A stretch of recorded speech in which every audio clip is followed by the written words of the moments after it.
విశ్వామిత్రుడు అయోధ్యాధిపతిశూర పూర్వమాసీన్ నరాధిప సగరో నామధర్మాత్మా ప్రజాకామశ్చ వైదర్భిదుహితా రామ కేశినీ నామనామత జ్యేష్ఠా సగరపత్నీ సా ధర్మిష్ఠా సత్యవాదిని అరిష్టనేమి దుహిత రూపేణ ప్రతిమా భువి ద్వితీయా సాగరస్యాసీత్ పత్ని సుమతి సంజ్ఞిత. ఆయన ఒక మాట చెప్తున్నాడు. రామ మీ వంశంలోని పూర్వం సగరుడు అనబడేటటువంటి ఒక చక్రవర్తి ఉండేవాడు. ఆయనకి 2 భార్యలు. దక్షిణ నాయకత్వం అంటారు. దక్షిణ నాయకత్వం అంటే బహుభార్యాత్వం, ఒకరికన్నా ఎక్కువ. అది మహారాజులకు అంగీకరింపబడింది. దశరథ మహారాజు గారికి 365 మంది భార్యల కన్నా ఉండేవారు అని. కాబట్టి అయోధ్యాధిపతిశూర, అయోధ్యాధిపతి అయినటువంటి మహాశూరుడైనటువంటి సగర చక్రవర్తికి 2 భార్యలు. ఆయన పరమధర్మాత్ముడు.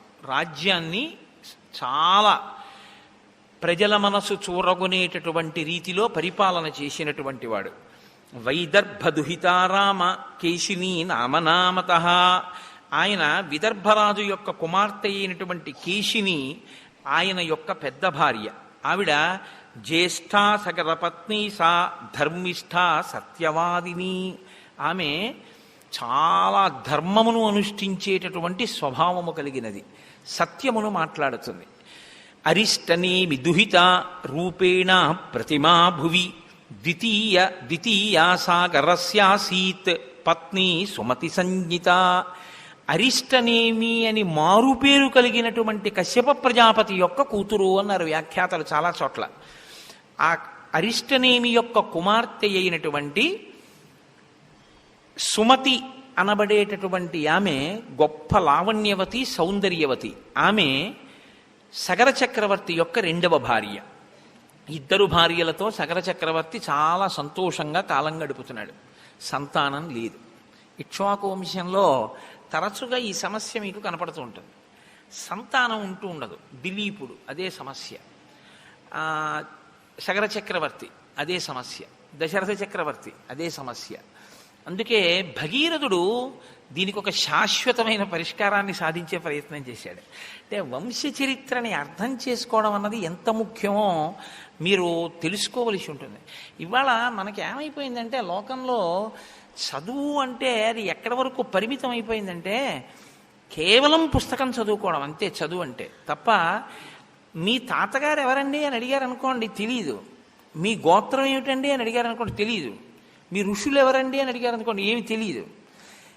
మీ మేనత్ ఎవరు వాడికి తెలియదు. ఎందుకంటే మనం అసలు పంపం. అందులో ఎటువంటి సిస్టమ్ మనం ఇవాళ తయారు చేసేసుకున్నామంటే ఇదొక దారుణమైనటువంటి స్థితి. నాకు తరచుగా అదే జ్ఞాపకానికి వస్తూ ఉంటుంది.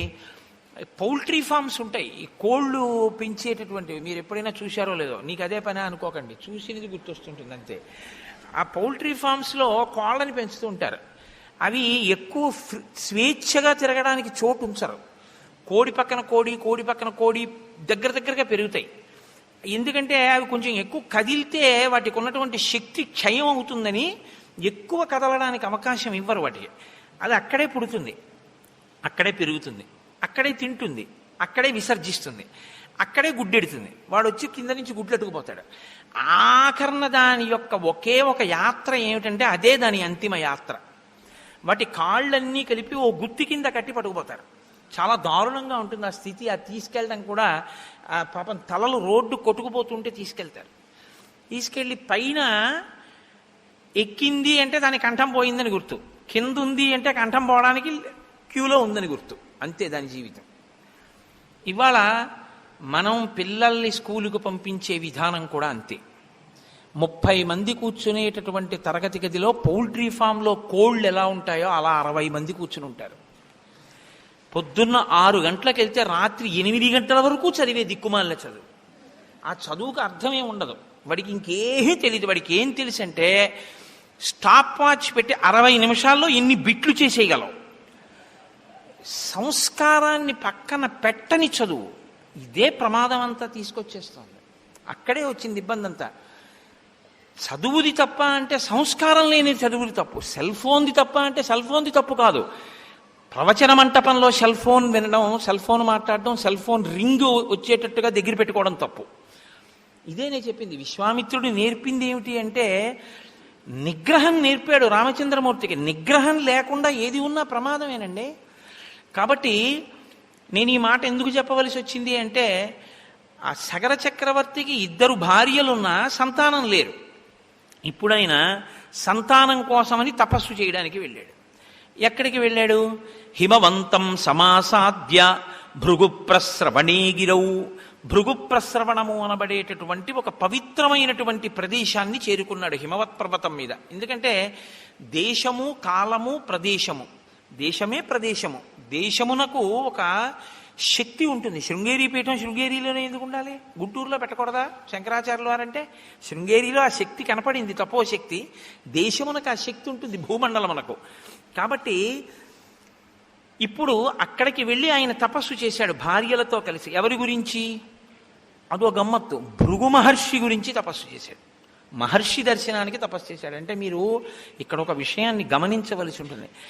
దేవతలు ఎంత శక్తివంతులో ఋషులు కూడా అంతే శక్తివంతులు. ఋషి కూడా మీకు అలాగే కృప చెయ్యగలడు. కాబట్టి ఆయన ఋషి గురించి తపస్సు చేశాడు. చేస్తే ఋషి ప్రత్యక్షమయ్యారు భృగు మహర్షి. దేనికి తపస్సు చేస్తున్నావు?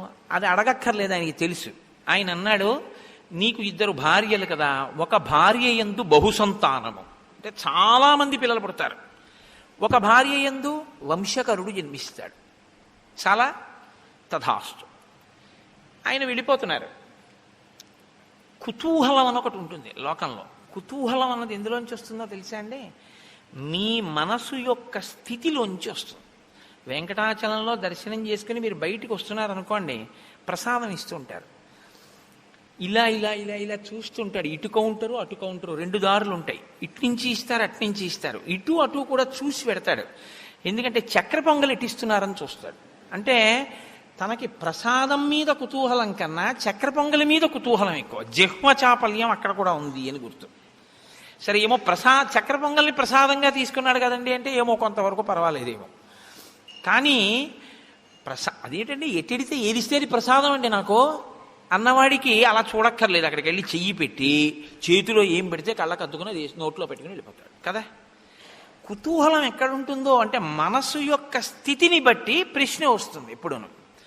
నేను అందుకే మీతో మనవి చేశాను, అదొక పెద్ద మనస్తత్వ శాస్త్రం అండి. శ్రీరామాయణం బాగా జీర్ణమైతే మీతో మాట్లాడే మనిషి యొక్క మాటని బట్టి ఆయన సంస్కారాన్ని లెక్క కట్టేస్తారు, మీరు తెలిసిపోతుంది. కాబట్టి ఇప్పుడు 2 భార్యలు అన్నారు. మాలో ఎవరికి వంశకరుడు, ఎవరికి బహుపుత్రులు? అంటే ఇద్దరికి ఏదో కోరిక ఉందిగా, 2 ఎక్కువ సంతానమే కావాలని కోరుకుంటే ఇబ్బంది, కానీ ఇద్దరికి ఏమో వేరు వేరు కోరికలు ఉన్నాయేమో. అంటే భృగు మహర్షి అన్నారు, ఆ గొడవ ఎందుకు మీకు ఎలా కావాలి అడగండి అన్నారు. మునేస్తువచనం శ్రుత్వా కేశినీ రఘునందన పుత్రం వంశకరం రామ జగ్రాహన్ నృపసన్నిధౌ. అంటే రాజసన్నిధిలోనే అడిగింది. అంటే రాజుగారిని వీళ్ళు ఏమండి అడగండి అడగండి, మాలో ఎవరికి ఎక్కువ మంది పిల్లలో, ఎవరికి ఒక్క పిల్లాడు పడతారో మీరు అడగండి అన్నారని గుర్తు కదా. మళ్ళీ భార్యల్ని తీసుకుని భృగు మహర్షి దగ్గరికి వెళ్ళి నిలబడి అడిగాడంటే ఏంటంటే దాని అర్థం కుతూహలమును ప్రదర్శించిరి. ఇప్పుడు భృగు మహర్షి మీరే అడగండి అన్నారు. అంటే పెద్ద ఆవిడంది, మునేస్తువచనం శ్రుత్వా కేశినీ రఘునందన, ఓ రామ, రాముడికి చెప్తున్నాడు పిలిచి ఈ కథంతాను. ఆ ముని ఆమెని అడిగినప్పుడు నాకు వంశకరుడైనటువంటి ఒక్క కుమారుడు కావాలి అని అడిగింది. అందుకని మహర్షి అన్నారు, తథాస్తు, నీకు వంశకరుడైన కుమారుడు లభిస్తాడు. రెండో ఆవిడంది, షష్ఠిం పుత్ర సహస్రాణి సుపర్ణ భగినీ తదా మహోత్సాహాన్ కీర్తిమతో జగ్రాహ సుమతి సుతాన్. సుమతి 2వ భార్య. ఈవిడ చాలా చిత్ర విచిత్రమైనటువంటి స్థితిలో ఉంటాయి ఒక్కొక్కరి మనస్సు. ఆ మాటకి ఉండేటటువంటి అర్థాన్ని తెలుసుకోకుండా, దాని లోతుపాతులు పరిశీలనం చేయకుండా గబుక్కుని ఉత్సాహపడిపోతే అలాగే ఉంటుంది. షష్ఠిం పుత్ర సహస్రాణి, 60,000 మంది పిల్లలు నాకు కావాలండి, ఎక్కువ మంది పిల్లలు కావాలని. 60,000 మంది పిల్లలు. సుపర్ణ భగినీ తదా, కశ్యప ప్రజాపతి కూతురు కాబట్టి గరుత్మంతుని చెల్లెలు. అందులో సుపర్ణ భగినీ తదా గరుత్మంతుని చెల్లెలు సుమతి.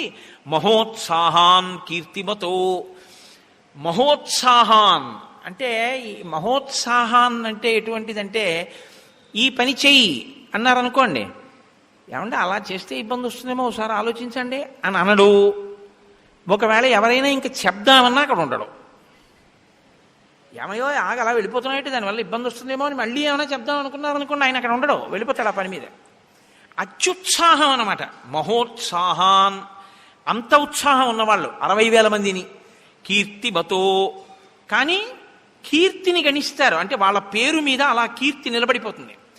అటువంటి వాళ్ళని నాకు కావాలి అని అడిగింది. తథాస్తు. ఆయనకి ఏముంది, మహానుభావుడు వాక్కు చేత ఇవ్వగలడు. ఇద్దరికీ మీకు ఇలాగే నేను కటాక్షిస్తున్నాను, అలాగే మీకు సంతానం కలుగుతుంది అన్నారు. సరే, ఇద్దరు ఇంటికి వెళ్ళిపోయారు. వెళ్ళిపోయిన తరువాత సగర చక్రవర్తి భార్యలలో పెద్ద ఆవిడికి ఒక కుమారుడు కలిగాడు. ఆయనకి అసమంజసుడు అని పేరు పెట్టారు. రెండవ ఆమెకి ఒక పెద్ద పిండం ఒకటి పుట్టింది. ఆ పిండానికి తేనె పట్టుకు తేనెటీగలు ఎలా ఉంటాయో అలా 60,000 మంది చిన్న చిన్న చిన్న చిన్న పిల్లల యొక్క వ్యూహము దానికి అంటుకునుంది. దాదులు వీళ్ళని నేతి కుండల్లో పెట్టి పెంచి పెద్ద చేశారు. అంటే ప్రిమిచ్యూరుడు భర్త అన్నది రామాయణ కాలానికే ఉందిలా ఉంది. అందుకని 60,000 మందిని నీతి కుండల్లో పెట్టి పెంచి పెద్ద చేశారు. ఇప్పుడు ఈ 60,000 మంది పెద్దవాళ్ళు అయ్యారు. అసమంజసుడు పెద్దవాడయ్యాడు. అసమంజసుడు ఈ 60,000 మంది అన్నదమ్ములు కదండి అవుతారు, ఇద్దరు భార్యల బిడ్డలు కాబట్టి. బాగా జ్ఞాపకం పెట్టుకోండి. నేను ఎందుకు ఈ బంధుత్వం మీకు చెప్తున్నానంటే ఎదర చాలా అవసరం అవుతుంది ఇది. ఈ అసమంజసుడు ఒక పని చేస్తుండేవాడు. సరయూ నదిలో ఆడుకుందాం రండి అని పిలిచేవాడు పిల్లల్ని. వాళ్ళందరూ పిల్లలు కదా, సరే ఆడుకుందామని వెళ్ళేవారు. ఆయనకు ఒక అలవాటు, ఆడుతూ ఆడుతూ ఏం చేసేవాడంటే పిల్లల్ని తీసుకెళ్ళి సరయూ నదీ తీరంలో ఉండేటటువంటి నీటిలో వాళ్ళకి ఊపిరి ఆడకుండా నొక్కి చంపేసేవాడు. వాళ్ళు గిలగిలగిలగిల తన్నుకుని చచ్చిపోతే రాజుగారి కొడుకు కదా, ఇంటికి వెళ్ళిపోయేవాడు. ఇది ఎంతకాలం ఓర్చుకుంటారు ప్రజలు? చెప్పి చూశారు రాజుగారికి. రాజు చాలా తీవ్రంగా మాట్లాడాడు, నువ్వు ఇలా చేయకూడదని చెప్పాడు. అది మనకి ఎందువల్ల తెలుస్తుందంటే ఆయనకి తర్వాత పెళ్ళైపోయి కొడుకు కూడా పుట్టాడు కాబట్టి మారాలి కదా. మారలేదనే అర్థం. కొడుకు పుట్టేశాడు, ఆ కొడుక్కి అంశుమంతుడు అని పేరు కూడా పెట్టాడు సగర చక్రవర్తి. అయినా అతను మారినట్టు కనపడదు. అతని పిల్లలను అలా చంపుతూనే ఉన్నాడు. అంటే ఒక్కొక్కడికి ఒక్కొక్క పైశాచికమైన ఆనందం. కాబట్టి ఏవం పాప సమాచార సజ్జన ప్రతిపాదక పౌరాణామహితే యుక్త పుత్రో నిర్వాసిత పురాత్. ధర్మం అంటే అది. ధర్మం అంటే 10 మంది బిడ్డలు పోయి ఏడుస్తుంటే నా పిల్లాడు సంతోషిస్తున్నాడని ఊరుకోవడం కాదు. ధర్మం ధర్మమే. కాబట్టి రాజు అన్నాడు, సజ్జన ప్రతిబాధక, సజ్జనుల్ని బాధిస్తోంది నా కొడుకు ప్రవర్తన, కాబట్టి వీడి ఈ ఊళ్ళో ఉండడానికి వీల్లేదని రాజ్య బహిష్కారం విధించాడు. నువ్వు నా దగ్గర ఉండకుండా వెళ్ళిపో అన్నాడు. అసలు తండ్రికి కొడుకు కనపడకుండా దూరంగా వెళ్ళిపోతున్నాడు అంటేనే చాలా బెంగ. అటువంటిది తండ్రి తనంత తానుగా కొడుకుని రాజ్య బహిష్కారం విధించాలి అంటే చాలా కష్టం. అది రాజే తలుచుకుంటే దాన్ని ఎలాగైనా సరే తిమ్మిని బమ్మి చేసి తన కొడుకే ఒప్పు అని నిరూపించవచ్చు. కానీ అది ఇక్ష్వాకు వంశంలో ఉన్నటువంటి చక్రవర్తుల లక్షణం కాదు. ధర్మం కోసం అవసరమైతే తన కొడుకుని విడిచిపెట్టాడు రామ సగర చక్రవర్తి. జ్ఞాపకం పెట్టుకో. ఇప్పుడు ఏం చేస్తోంది ఇది రాముడి మీద గుర్తించండి. త్యాగం చెయ్యగలిగిన లక్షణాన్ని పెంచుతోంది. ఇదే నేను మీకు చెప్పింది. ధర్మం కోసం, ప్రజల కోసం అవసరమైతే కడుపున పుట్టినటువంటి కొడుకుని విడిచిపెట్టాడు. మా వంశంలో ఉన్నటువంటి పెద్ద ఆయన పూర్వీకుల యొక్క గౌరవం కోసం, ప్రజలకి రాజారాముడుగా తాను కూర్చునే ధర్మం కోసం అవసరమైతే సీతమ్మ తల్లిని దూరంగా పెట్టగలిగినటువంటి మనస్థితిని, అటువంటి వజ్రశక్తిని రామచంద్రమూర్తికి ఇచ్చినటువంటి శక్తి ప్రచోదనానికి బీజం ఎక్కడుందంటే విశ్వామిత్రుడి వాక్కులో ఉంది. ధర్మం కోసం ఎలా నిలబడాలో నేర్పాడు మహానుభావుడు. అందుకు చెప్తాడు, ఎక్కడ ఏ కథ చెప్పాలో చెప్తాడు. ఎంత అందంగా మాట్లాడతాడో చూడండి. అనుష్టుప్లో మాట్లాడతాడు. పెద్ద ఏం విశేషమైన వర్ణన చేయడు, ఒక్క మాట. కానీ అది జారిపోయింది అనుకోండి, ఆ మాట అది పట్టుకోలేదనుకోండి రాముడి వ్యక్తిత్వం దిద్దపడదు. గురువు నోటి వెంట వస్తున్నటువంటి మాట, ప్రతి మాటని పట్టుకోవడంలోనే అభ్యున్నతి ఉంటుంది. గురువు గారికి పనే ఉంది, మాట్లాడడమే పని అనుకుంటే శిష్యుడు ఉద్ధరణ పొందలేడు. ఏవం పాప సమాచార సజ్జన ప్రతిబాధక పౌరాణామహితే యుక్త పుత్రో నిర్వాసిత పురాత్. రాజ్యంలోంచి వెళ్ళగొట్టాడు. వెళ్ళగొట్టి ఆయన కొడుకైనటువంటి అంశుమంతుణ్ణి మాత్రం దగ్గర పెట్టుకున్నాడు. ఎందుకు పెట్టుకోవాలి అంటే, నువ్వు మీ అబ్బాయిని తీసుకుని అవతల పోవలేదు. నువ్వు మీ అబ్బాయిని తీసుకుని అవతల పోవడానికి అబ్బాయి చేసిన తప్పే ఉంది. మనవణ్ణి ఉంచుకున్నాడు. నేను కూడా మా నాన్నగారితో పోతానన్నాడు అనుకోండి, అయితే పోంటాడు. అలా అనలేదు వాడు. అంటే వాడు ధర్మాధర్మ విచక్షణ ఎరిగినవాడు, పిల్లవాడి స్థాయిలో ఉన్నవాడు. కాబట్టి నేను వాడంటున్నాను. మా నాన్నగారితో వెళ్తానని లేదు, మా తాతగారితో ఉంటానన్నాడు. అంటే తాతగారు బిడ్డన్ని విడిచిపెట్టేస్తే మా నాన్నగారినే పంపించినా మా తాతగారి ధర్మనిష్ట అంత గొప్పది అని తాతగారి పక్కన మనవడు ఉండిపోయాడు. తండ్రి ఆ స్థితి, కొడుకు ఈ స్థితి. పైన తండ్రి తాతగారిది ఆ స్థితి, మధ్యలో ఉన్నవాడిది ఇంత విచిత్రమైన స్థితి. ఎందుకు వస్తాయి ఇలాగా? అదే కర్మ ఫలితాలంటే. ఎంత గమ్మత్తుగా ఉంటుందో చూడండి. మీరు అదొక్కటి పట్టుకుని ఎంతైనా విశ్లేషణలోకి వెళ్ళచ్చు. రాముడి మనసులోకి నాటుకుపోతున్న ఇవన్నీ. నేను పుట్టిన వంశం ఇంత గొప్పది, నా ముందు ఉన్నటువంటి వాళ్ళు అంత గొప్పవాళ్ళు, నేనొక్క పొరపాటు చేస్తే వాళ్ళందరూ సిగ్గుతో తలంచుకుంటారు. మా వంశంలో చెడ పుట్టాడు వీడు, వీడి వల్ల మేమందరం ధర్మాత్ములమై కూడా ఇలా తల దించుకు నిలబడుతున్నాం, వీడు మా వంశంలో పుట్టినందుకు అని వాళ్ళు బాధపడతారు. నేను అలా ప్రవర్తించకూడదు.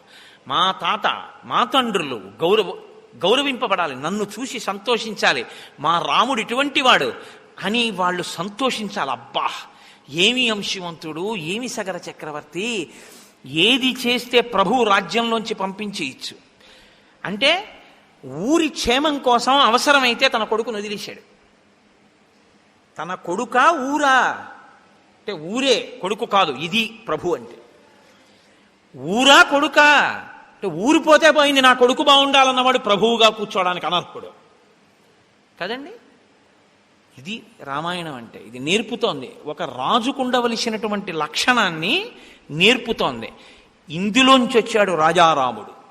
ఈ రాజారాముడు మనకి ఆదర్శ పురుషుడయ్యాడు. చెక్కినవాడు విశ్వామిత్రుడు. అందుకే నాకు ఆయన పేరు చెప్తే చాలంత గౌరవం. నాకు బాలకాండ చెప్పడం అంటే ఎందుకు సంతోషం అంటే, ఆ మహానుభావుడి పేరు 10 మాటలు ఉచ్చరిస్తానని సంతోషం. కాబట్టి విశ్వామిత్రుడే కాదు, లోకంలో ఎక్కడ ఏ గురుస్థానంలో ఉన్న వ్యక్తి అయినా నా దృష్టిలో ఆయన విశ్వామిత్ర తత్వం ఉన్నవాడే అని నేను నమ్ముతాను. కాబట్టి తస్య పుత్రోంశుమాన్ నామ అసమంజస్య వీర్యవాన్ సమ్మత సర్వలోకస్య సర్వస్యాపి ప్రియం వదః. ఆయన కుమారుడైనటువంటి అంటే అసమంజసుని కుమారుడైనటువంటి అంశుమంతుడు మాత్రం ధర్మాత్ముడై లోకంలో ఉండేటటువంటి ప్రజలందరి చేత ప్రేమింపబడి అందరి చేత గౌరవింపబడ్డాడు. సగర చక్రవర్తి చాలా సంతోషించారు అని ఆయన అన్నారు. సగర చక్రవర్తి అశ్వమేధయాగం చేశాడు అన్నారు, అంతే అని తర్వాత విషయానికి వెళ్ళిపోబోతున్నారు. ఆయన పరిశీలనం చేస్తాడు. ఇలా చెప్పినా వింటాడా? దాంట్లో వివరం తెలుసుకోవాలని ఏమైనా కోరుకుంటాడా? అందుకని అన్నారు, సగర చక్రవర్తి అశ్వమేధయాగం చేశాడయా, అశ్వమేధయాగం పూర్తయిపోయింది. తర్వాత ఆయన వంశంలో అంటున్నారు, ఆగండి గురువుగారు ఆగండి ఒక్కసారి, అశ్వమేధయాగం చేశారా? మా వంశంలో సగర చక్రవర్తి మా పూర్వీకుడు మహానుభావుడు, ఏం అశ్వమేధయాగం అండి, ఎంత గొప్పదండి అశ్వమేధయాగం అంటే. శ్రోతుమిచ్చామి భద్రంతే, గురువుగారు నన్ను కృప చెయ్యండి, వివరంగా చెప్పండి అని ఎలా అడుగుతాడు.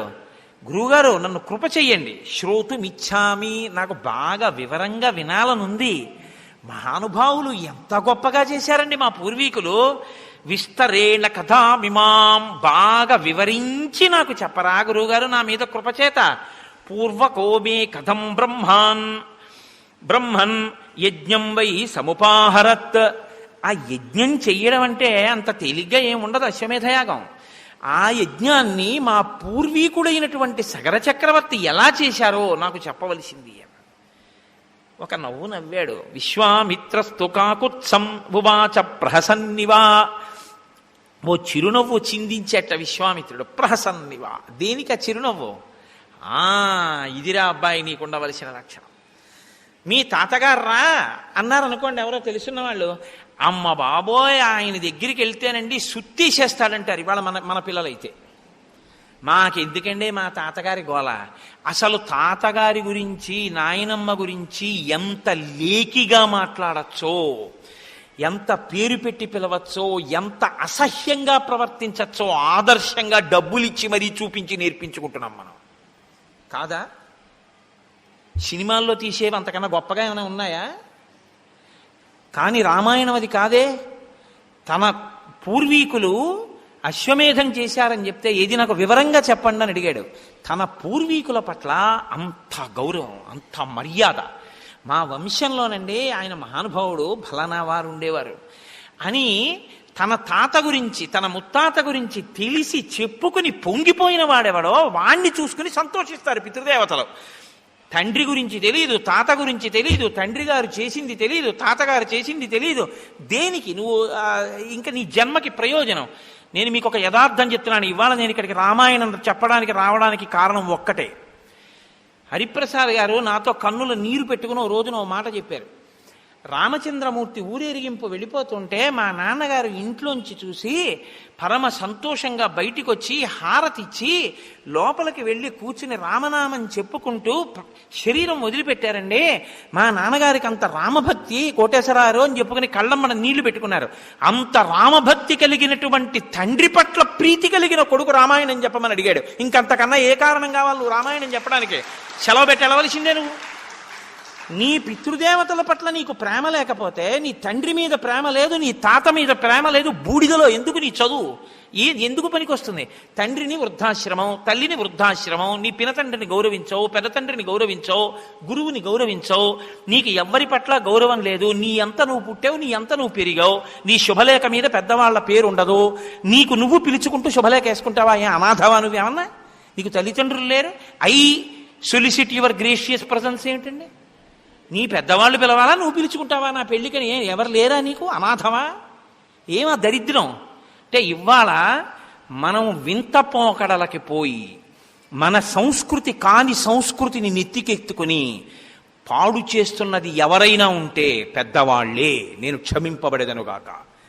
రామాయణం పిల్లలకి తెలియకపోతే తప్పు పెద్దవాళ్ళదే. మీరు కొనలేదు రామాయణం, కోట్ల రూపాయలు ఖర్చు పెట్టేశారు. లేచిన దగ్గర నుంచి తిన్న యాపిల్ పళ్లల్లో లక్షోవంతు డబ్బు పెట్టి 6 కాండలు గోరఖ్పూర్వి కొని ఇంట్లో పెట్టుంటే నీ కొడుకు ఎప్పుడో ఒకప్పుడు రామాయణం చదివి ఉండేవాడు. నీ ఇంట్లో ఇంటీరియర్ డెకరేషన్కి అంత డబ్బు ఖర్చు పెట్టావు, నీ ఇంట్లో 6 కాండల రామాయణం లేదు.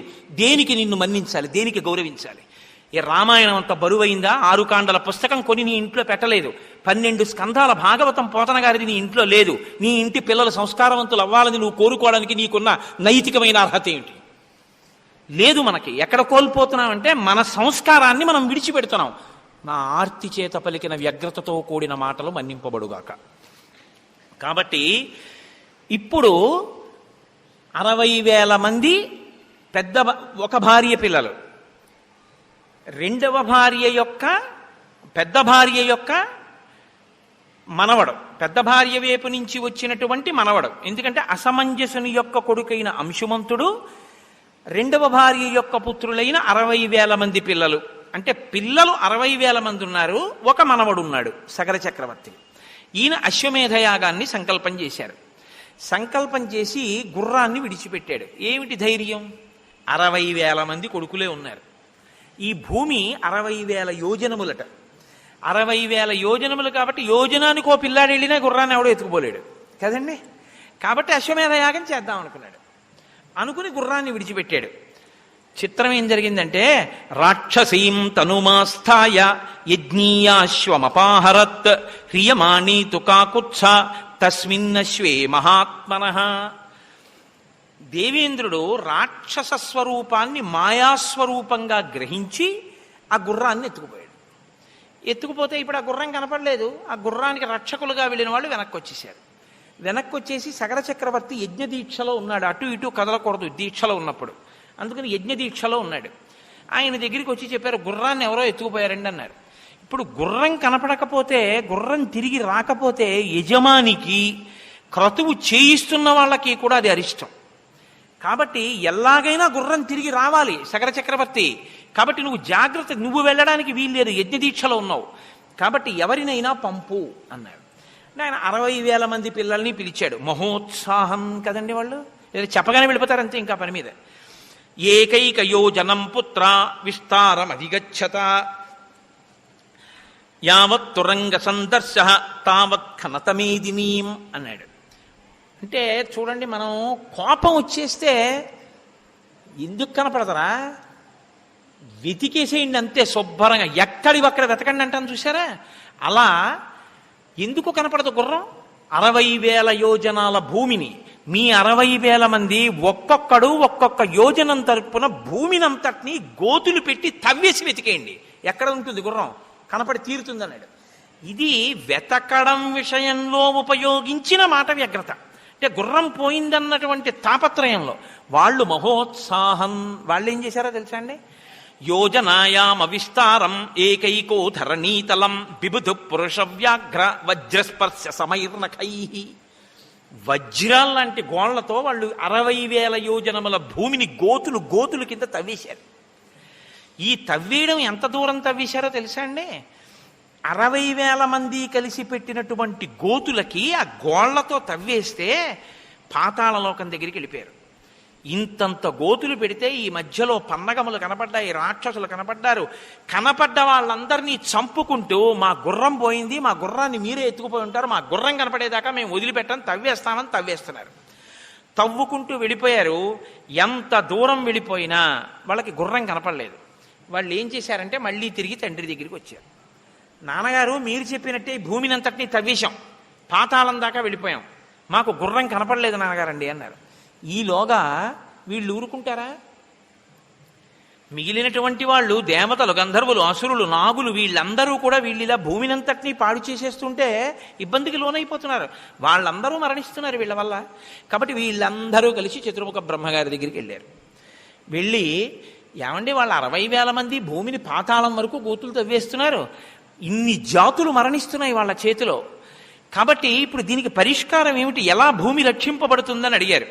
అయితే బ్రహ్మగారు అన్నారు, మీరేం కంగారు పడకండ్రా, ఇది ఇలా జరగాలని రాసి పెట్టుంది, దానికి ఒక కారణం ఉంది, మీకు నేను ఏదైనా చెప్తాను. భగవన్ పృథివీ సర్వ ఖన్యతే సగరాత్మజై బహవశ్చ మహాత్మానో హన్యంతే తలవాసినః అయం యజ్ఞహరోస్మాకం అనేనాశ్వోపనీయతే ఇతి తే సర్వభూతాని నిఘ్నంతి సగరాత్మజాః. ఈ పృథివినంతటినీ గోతులు పెట్టి ఈ సగర చక్రవర్తి యొక్క బిడ్డలు ఇన్ని భూతములను చంపుతున్నారు, దీనికి ఏమిటి పరిష్కారం అంటే, యస్యేయం వసుధాకృత్స్న వాసుదేవస్య ధీమతః కాపిలం రూపమాస్థాయ ధారయత్యనిశం ధరాం తస్య కోపాగ్నినా దగ్ధ భవిష్యంతి నృపాత్మజాః. ఈ మాటలన్నీ చాలా జాగ్రత్తగా జ్ఞాపకం పెట్టుకోవలసినటువంటి మాటలు. ఆయన అన్నాడు, బ్రహ్మగారు ఏమీ పెద్ద కంగారు పడిపోలేదు, ఒరే నాయన ఈ భూమి వాసుదేవుడిదిరా అన్నాడు. రామాయణంలో ఈ ఒక్క మాట అర్థమైతే మీరు దేనికి అహంకరించవలసిన అవసరం ఉండదు. ఈశ్వరుడు నాకు 1 సెంటు భూమి ఇవ్వలేదనుకోండి, ఒరే నీకు భూమి ఎందుకురా, నీకు ఇంకోలా బతికే అవకాశం నేను ఇస్తాను, హాయిగా అలా బతుకు అన్నాడు ఈశ్వరుడు. కాబట్టి ఆయనది అది ఇవ్వకుండా ఇంకోటి ఇచ్చి బతకమన్నాడని సంతోషిస్తారు కదండి. మీకు 10,000 ఎకరాల భూమి ఉంది, మీది కాదుగా, వాసుదేవుడిది, మరి మీకెందుకు ఇచ్చాడు? కొన్నాళ్ళు దాన్ని మిమ్మల్ని అనుభవించి దాని మీద వచ్చేటటువంటి ఫలంతో, ఐశ్వర్యంతో, సుఖంగా ఆయనది అన్న బుద్ధితో బతకమని ఇచ్చాడు. నాది అన్నారనుకోండి సగరుల్లాగే ఉంటుంది, ఆయనది నాకు ఇచ్చాడు అన్నారనుకోండి ప్రసాదం అవుతుంది, అంతే తేడా. కాబట్టి వాసుదేవుడిది వీళ్ళదిగా తవ్వేస్తున్నారు రే. కాబట్టి ఇప్పుడు ఆయన ఏం చేస్తాడు, ఆయనే చంపేస్తాడు వాళ్ళని. మీరేం బెంగెట్టుకోకండి, మీరు వెళ్ళిపోండి. ప్రస్తుతం కపిల రూపంలో ఉన్నాడు విష్ణు భగవానుడు, ఆయన చేతిలో చచ్చిపోతారు వాళ్ళు. అలా నిర్ణయింపబడిపోయిందిరా, మీరు వెళ్ళిపోండి, ఏం పర్వాలేదు అన్నాడు ఆయన. నాకు ఒక విషయం జ్ఞాపకానికి వస్తుంది. రామకృష్ణ పరమహంస దగ్గరికి వెళ్ళి ఒక శిష్యుడు అడిగాట, ఈశ్వరుడు ఎప్పుడైనా పకపక నవ్వుతాడా అండి అని అడిగారు. అడిగితే రామకృష్ణ పరమహంస అన్నారు, అసలు ఈశ్వరుడు చేసేదే ఆ పని, ఎప్పుడూ పకపక నవ్వుతూనే ఉంటాడన్నారు. అంటే అయ్యో ఎందుకండి అలా పకపక ఎప్పుడూ నవ్వుతూ ఉండడం అని అడిగారు. అడిగితే టేపు పట్టుకుని భూమిని కొలతలు వేసుకుని నాదిని రిజిస్ట్రేషన్ చేయించుకున్న వాళ్ళు చాలామంది నా దగ్గరికి వచ్చేసారు, మళ్ళీ ఇవాళ ఎంతమంది బయలుదేరి కొలత వేసుకుంటున్నారో అని నవ్వుతుంటాడు రా ఈశ్వరుడు అన్నారు. నిజం కదండి, parent deed parent deed parent deed ఎంతమందికి మారిందో, ఎవడిది ఆఖరికి? ఇది ఈశ్వరుడిది. ఏమి పిచ్చి? నాదని పిచ్చి. ఆ పిచ్చితోటి పాడు చేసుకోవాలి. కాబట్టి యస్యేయం వసుధాకృత్స్న వాసుదేవస్య ధీమతః కాపిలం రూపమాస్థాయ ధారయత్యనిశం ధరాం తస్య కోపాగ్నినా దగ్ధ భవిష్యంతి నృపాత్మజాః. భవిష్యత్తులో ఆయన కోపానికి వీళ్ళు భస్మరాశి అయిపోతారు. సరే, ఈలోగా వాళ్ళు మళ్ళీ తండ్రి దగ్గరికి వెళ్ళాడు. తండ్రి అన్నాడు, ఎందుకు వెనక్కి వచ్చారు మీరు? గుర్రం కనపడేంత వరకు అలా తవ్వుకుంటూ వెళ్ళిపోండి అంతే. భూమిని ఎక్కడో అక్కడ ఉంటుంది, అలా తవ్వుతూ వెళ్ళండి, ఎక్కడ దాచినా మీకు దొరుకుతుంది అన్నాడు. మళ్ళీ వెళ్ళారు 60,000 మంది. ఇప్పుడు ఎంత దూరం వరకు వెళ్ళిపోయిందో తెలుసా అండి? వాళ్ళు గొయ్యి పెట్టి తవ్వుకుంటూ వెళ్ళిపోవడం. వాళ్ళు అలా వెళ్ళిపోగా వెళ్ళిపోగా వెళ్ళిపోగా తూర్పు దిక్కున తవ్వుకుంటూ కిందకి వెళ్ళిపోతే వాళ్ళకి దిశా గజం విరూపాక్షం ధారయంతం మహీతలం సపర్వత వనాంకృత్స్నాం పృథివీం రఘునందన శిరసాధారయామాస విరూపాక్షో మహాగజః యదా పర్వాణి కాకుత్స విశ్రమార్థం మహాగజః ఖేదాచ్ఛాలయతే శీర్షం భూమికంపస్తదా భవేత్. అప్పుడు వాళ్ళు తూర్పు దిక్కుగా కిందకి వెడితే వాళ్ళకి అక్కడికి వెడితే విరూపాక్షం అనేటటువంటి ఒక పెద్ద ఏనుగు ఒకటి కనపడింది. అది మోస్తోంది భూమిని తన కుంభస్థలం మీద. అది ఈశ్వరుడు యొక్క నిర్ణయం. ఇదంతా మన ప్రజ్ఞ అంటాం మనం. ఆయన పెట్టాడు అక్కడ దిగ్గజాలను. ఆ గజం మోస్తోంది. ఆ విరూపాక్షం అన్నది తూర్పు దిక్కున భూమిని అది బరువు మోస్తోంది. దానికిట అప్పుడప్పుడు తలకాయ నిప్పిడుతుంది. కుంభస్థలం నొప్పి పెడితే అది కొంచెం నొప్పి తగ్గడం కోసమని ఇలా అంటుందిట. ఇలా అన్నప్పుడు భూమి కంపిస్తూ ఉంటుంది. రామా, విశ్వామిత్రుడు చెప్తున్నాడు రామచంద్రమూర్తితో, భూమి కంపించడానికి కారణం అదిగో అది. ఆ ఏనుగుకి తల నొప్పి పెడితే ఒకసారి తల కదుపుతుంది. అది తల కదిపిందో భూమి కంపిస్తుంది. ఇక్కడ మీరు ఒక విషయాన్ని కొంచెం జాగ్రత్తగా గమనించాలి. ఏనుగండి అసలు ఎప్పుడూ తల కదపకుండా ఉండదు. ఏనుగు ఏం చేస్తుందో తెలుసా అండి? ఇంక అసలు కదులుతూ వెళ్ళడానికో కదలడానికో ఇంకా అవకాశం లేదనుకోండి. దానికి అలా అవకాశం లేనిది ఒక్కసారే ఉంటుంది. ఎప్పుడో తెలుసా? మావటివాడు ఏం చేస్తాడంటే అంకుశాన్ని దాని 2 కాళ్ళ ముందు ఇలా పెడతాడు అడ్డంగా. మీరు ఎప్పుడైనా గమనించండి, క్షేత్రాలకు వెళ్ళినప్పుడు కర్ర ఇలా పెట్టి తను కూర్చుంటాడు ఆ పక్కన. ఏనుగు వంక చూడండి, ఇంకా ఆయన అలా పక్కన కూర్చుంటాడు. మావటివాడు అంకుశం కాని ముందు పెడితే ఏనుగు ఇంకా తన శరీరాన్ని కదిపి దాన్ని దాటి వెళ్ళదిహ.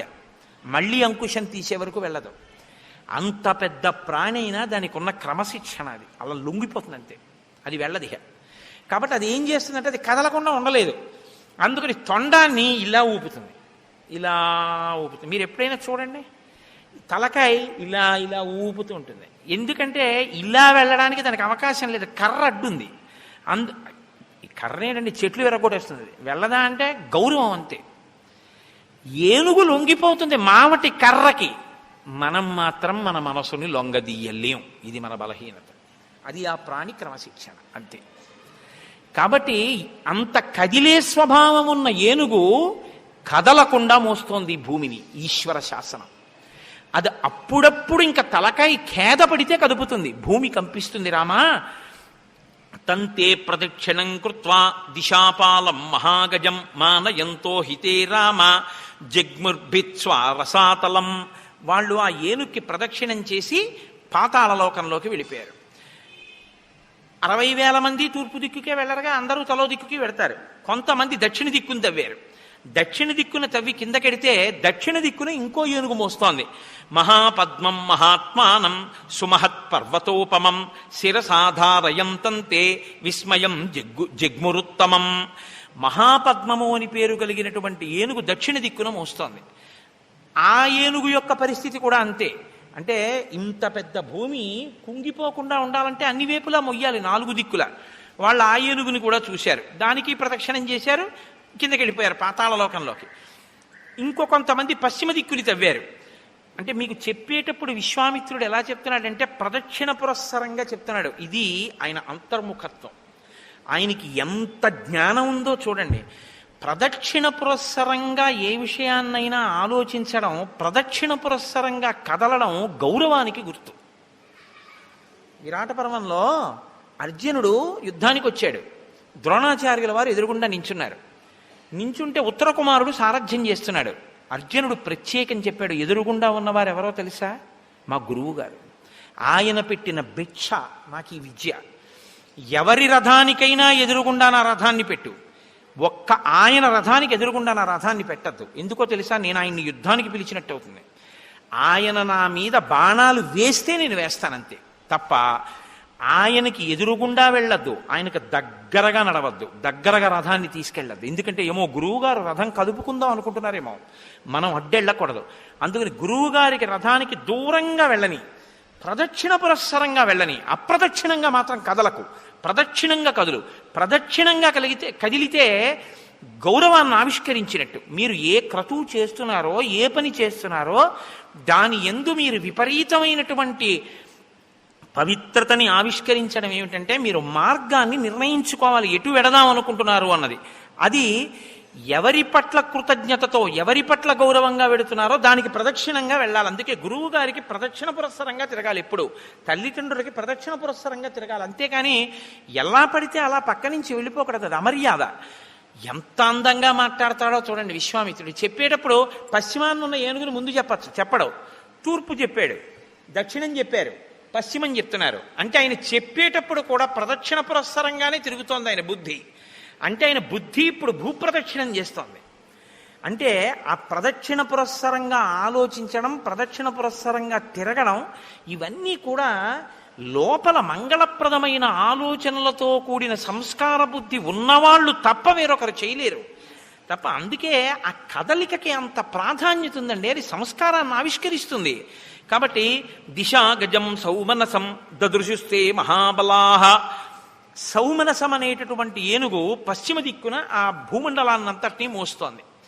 సరే, పశ్చిమ దిక్కు అయిన తర్వాత ఉత్తరం, ఉత్తర దిక్కున వెళ్ళేటటువంటి వాళ్ళు ఆ కిందకి దవ్వారు. భద్రం భద్రే నవపుషా ధారయంతం మహీమిమాం. ఉత్తర దిక్కున భద్రం అనేటటువంటి ఏనుగు ఆ భూమండలాన్నంతటినీ మోస్తోంది. వాళ్ళు నాలుగు వైపులా చూసిన తర్వాత ఈశాన్య దిక్కు వైపుకి తవ్వుకుంటూ పాతాళలోకంలోకి కొంతమంది వెళ్ళారు. తేతు సర్వే మహాత్మానో భీమవేగా మహాబలాహ. భీమవేగం కలిగిన వాళ్ళు, మహోత్సాహం కదా వాళ్ళందరూను. దదృశ కపిలం తత్ర వాసుదేవం సనాతనం. సనాతనుడైనటువంటి వాసుదేవుడు కపిల రూపంలో అక్కడ కూర్చుని ఉన్నారు. ఈశాన్య దిక్కున పాతాళలోకంలో ఆయన ఒక ఆశ్రమంలో కూర్చుని తపస్సు చేసుకుంటున్నారు. కపిల రూపంలో. కపిల గీత అని చెప్పాడు భగవద్గీతలో, భాగవతంలో మహానుభావుడు ఎంత గొప్పగా ఉంటుందో. కాబట్టి ఇప్పుడు వాళ్ళు ఆయన్ని చూశారు. ఇంద్రుడు ఏం చేశాడంటే ఎత్తుకుపోయిన గుర్రాన్ని అక్కడ పెట్టి వెళ్ళిపోయాడు. ఇప్పుడు వీళ్ళందరూ దాన్ని చూడగానే హయం చతస్య దేవస్య చరంతం అవిదూరతః ప్రహర్షమతులం ప్రాప్త సర్వాతే రఘునందన తేతం హయహరం జ్ఞాత్వా క్రోధపర్యాకులేక్షణాః ఖనిత్రలాంగలధరా నానావృక్షశిలాధరాః. వాళ్ళు ఆ గుర్రాన్ని చూశారు, కపిల మహర్షిని చూశారు. వెంటనే వాళ్ళకి క్రోధం వచ్చేసింది. ఇదే మహోత్సాహం. యుక్త విచక్షణ లేదు. వినదగు నెవ్వరు చెప్పిన వినినంతనవేగ పడక వివరింపదగున్ కనికల్ల నిజము తెలిసిన మనుజుడెపో నీతిపరుడు మహిళో సుమతి. వీళ్ళు కపిల మహర్షిని చూశారు, గుర్రాన్ని చూశారు. సంతోషం వచ్చేసింది, ఎందుకని గుర్రం కనబడింది. చాలా క్రోధం వచ్చేసింది, ఎందుకని వీనే ఎత్తుకుపోయాడు. ఎంత కష్టపడ్డానరా మనం, భూమినంతా తమేం, ఇంతసేపు యాగమాగిపోయింది, మన గుర్రాన్ని ఎత్తుకొచ్చి ఇక్కడ కట్టుకుంటాడా? అంతే. నాగళ్ళు, గుణపాలు, తవ్వుతున్న పారలు, చెట్లు, కొమ్మలు అన్ని పట్టుకుని పట్టండి, కొట్టండి, చంపండి అంటూ కపిల మహర్షి మీదకు పరిగెత్తారు. ఆయన కళ్ళు తెరిచి చూశాడు ఇలాగా. వీళ్ళందరూ వచ్చి మీద పడిపోతున్నారు. మహాత్ములకు వేరు ఆయుధాలు ఉండవు, వాళ్ళ వాక్కే వాళ్ళ ఆయుధం. శ్రుత్వా తు వచనం తేషాం కపిలో రఘునందన రోషేణ మహతావిష్టో హుంకారమకరోత్తదా తతస్తేనా ప్రమేయేణ కపిలేన మహాత్మన భస్మరాశీకృతా సర్వే కాకుత్స సగరాత్మజా. కాకుత్స వంశంలో జన్మించిన ఓ రామ, ఏమైందో తెలుసా? వీళ్ళందరూ మీద పడిపోతుంటే అన్ని దిక్కుల నుంచి పాతాళలోకంలోకి దిగిపోయిన వాళ్ళు 60,000 మంది కపిలుడి మీద పడ్డారు. ఆయన ఒక్కసారి కళ్ళు తెరిచి చూసి, ఏమిరా మీ అందరు ఇలా మీద పడుతున్నారని హుంకారమకరోత్తదా, హుం అని ఒక హుంకారం చేశాడు ఆయన కోపంతో.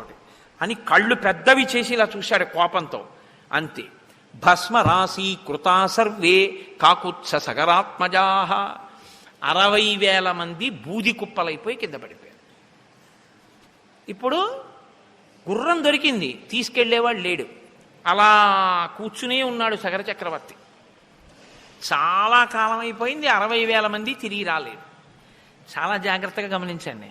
అత్యుత్సాహము ఎంత ప్రమాదకరమో నేర్పుతున్నాడు రామచంద్రమూర్తికి. ఒక విషయాన్ని చేసే ముందు బాగా ఆలోచించి చెయ్యాలి.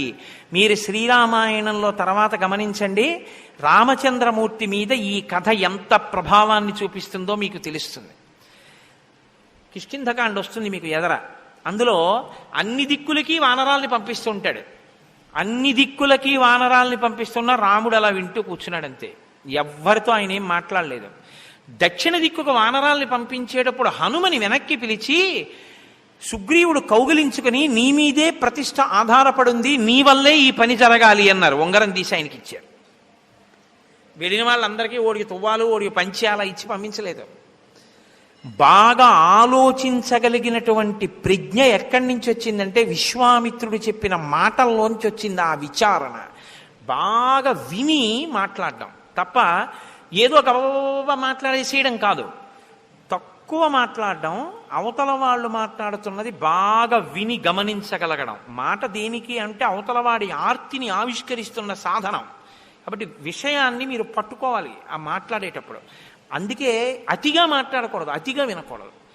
వినడం అంటే వినడానికి సమయం ఇచ్చి వినాలి. ఆ వినేటప్పుడు శ్రద్ధతో వినాలి. విని మీరు ఆ పనికి సాయం చెయ్యాలి. అలా ఉండాలి. మీకు రాముడి జీవితం అంతా అంతే. ఇదే మనకి ఇవాళ లోపం. అతిగా మాట్లాడడం, అతిగా వినడం.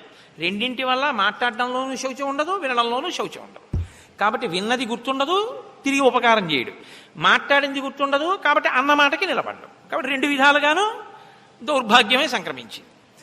ఇప్పుడు ఆ పీటల మీద ఉండిపోయినటువంటి సగర చక్రవర్తి చాలా కాలం చూసి చూసి చూసి చూసి నీ పినతండ్రులు తిరిగి రాలేదయా ఎందుచేతనోనని మనవడైన అంశుమంతుణ్ణి పిలిచాడు. నాయన అంశుమంతుడా, నువ్వెళ్ళి చూసిరా ఎక్కడేమైందో అన్నాడు. ఈయన బయలుదేరాడు. అన్ని వేపుల నుంచి కిందకి దిగాడు. ఆ ఏనుగులు కనపడ్డాయి, ప్రదక్షిణం చేశాడు, నమస్కారం చేశాడు, కుశలం అడిగాడు. నాకు మార్గం చెప్పండి అని ప్రాధేయపడ్డాడు.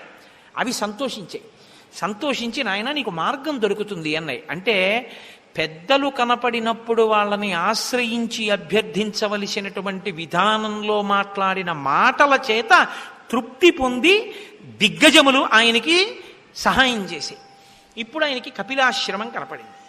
ఆ కపిలాశ్రమం దగ్గరికి వెళ్ళాడు. వెళ్ళేటప్పటికి గుర్రం కనపడింది. 60,000 బూడిద కుప్పలు కనపడ్డాయి. బూడిద కుప్పలంటే బూడిద కుప్పలు, పుర్రెలు, ఎముకలు కూడా ఉంటాయి కదండి. కాబట్టి 60,000 బూడిద కుప్పలంటే ఖచ్చితంగా మా పినతండ్రులవే తెలిసిపోయింది. అరే రే రే రే రే 60,000 మంది బూడిదైపోయారు. ఎందుకు అయిపోయారో తెలియదు. ఇప్పుడు మీరు బాగా గుర్తుంచుకోవాలి, ఒక గొప్ప విషయాన్ని గుర్తుపెట్టుకోవాలి. రామాయణంలో ఇది పట్టుకున్నాడు రాముడు. ఇది సారం. గుర్రాన్ని తీసుకుని వెళ్ళిపోవడమా, బూడిదల కుప్పలు కనపడ్డాయని ఏడుస్తూ కూర్చోవడమా? ఏం చేయాలండి? గుర్రాన్ని తీసుకుని వెళ్ళిపోవాలి. అశ్వమేధయాగం ముందు పూర్తవ్వాలి కాబట్టి. అదే చేయలేదు అంశుమంతుడు. ఆయన ఏం చేశాడో తెలుసా అండి? 60,000 మంది బూడిద కుప్పలై పడిపోయారు. ఎప్పుడు పడిపోయారో తెలియదు. కాబట్టి వీళ్ళ ప్రేతాత్మలు తిరుగుతుంటాయి. ఇంకా వీళ్ళకి జలతర్పణం అవ్వలేదు కాబట్టి దాహంతో ఉంటారు పితృదేవతలు. వాళ్ళు తాగేది నీళ్లే పాపం.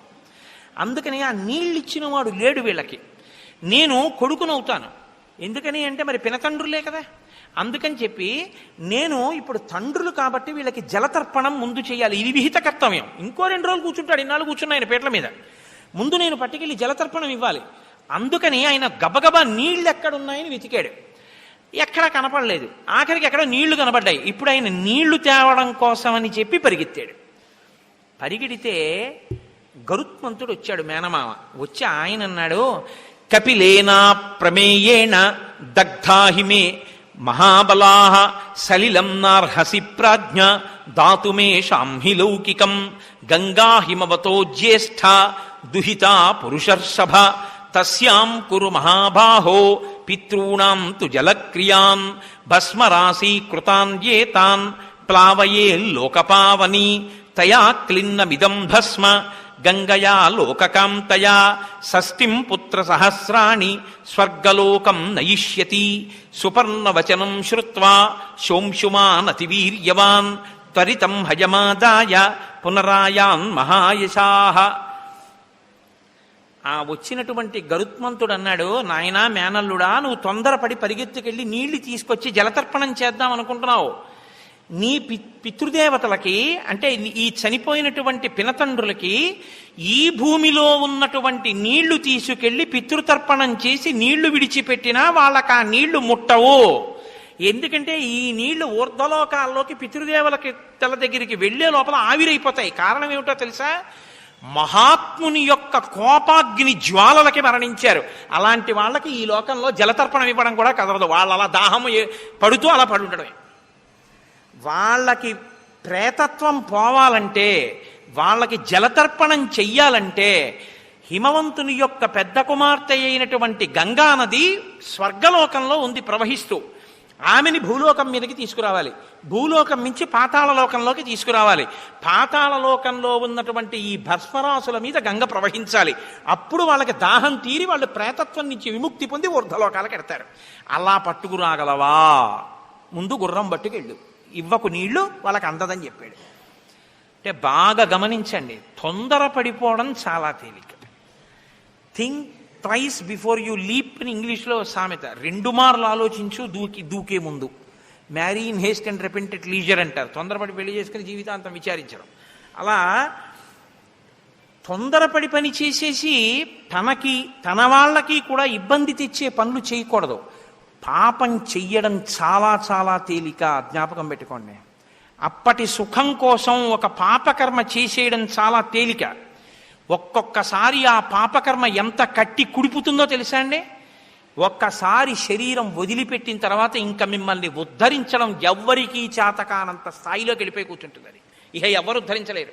ఈ చేసిన పని చిన్నది, కానీ వీడు మాత్రం దాహం తీర్చేవాడు కూడా లేక పడుంటాడు. అలా ఎందుకు ఆ స్థితి? ఎందుకంత అత్యుత్సాహం? ఇది తలకాయలోకి వెడుతోంది రామచంద్రమూర్తికి. అన్నిటికన్నా దేనికి పెద్దపీట వేశాడంటే గుర్రం తీసుకెళ్ళడం కన్నా పితృదేవతలకి జలతర్పణం చేయడం మీద శ్రద్ధ పెట్టాడు. పితృదేవతలకి శ్రాద్ధకర్మ చెయ్యడం అనేటటువంటిది ఎంత ముఖ్యమైనటువంటి విషయమో మనకు అర్థమవుతుంది. ఏమండి, నేను ఒక్క మాట అడుగుతాను, మీరు మరోలా అనుకోకుండా ఆలోచించండి. నేను తక్కువ చేసి మాట్లాడటలేదు. ఆగస్టు 15 వస్తే అంత సంతోషంగా మనం జాతీయ పతాకాన్ని ఆవిష్కరించి ఒక శాల్యూట్ చేసి నమస్కారం చేసి వస్తాం. అది చాలా మంచిదే. జన్మనిచ్చినటువంటి తండ్రి కష్టపడి పెంచి పెద్ద చేసి శరీరం విడిచిపెట్టిన రోజు గుర్తుపెట్టుకుని ఒక్క 20 రూపాయలు పెట్టి స్వయం పాకం ఇప్పించుకునేటటువంటి స్థాయి తండ్రికి లేదండి. అంత పనికిమాలినవాడా తండ్రి? జన్మనిచ్చాడే, పెంచి పెద్ద చేశాడే, ముద్దులాడాడే, భుజాల మీద ఎక్కించుకున్నాడే, గుండెల మీద పడుకోబెట్టుకున్నాడే, కొడుకా కొడకా అని అంత తాపత్రయపడ్డాడే, మీకోసం అహర్నిశలు పరిశ్రమించాడే. అటువంటి తండ్రి చచ్చిపోయిన రోజు నీకు జ్ఞాపకం లేదు.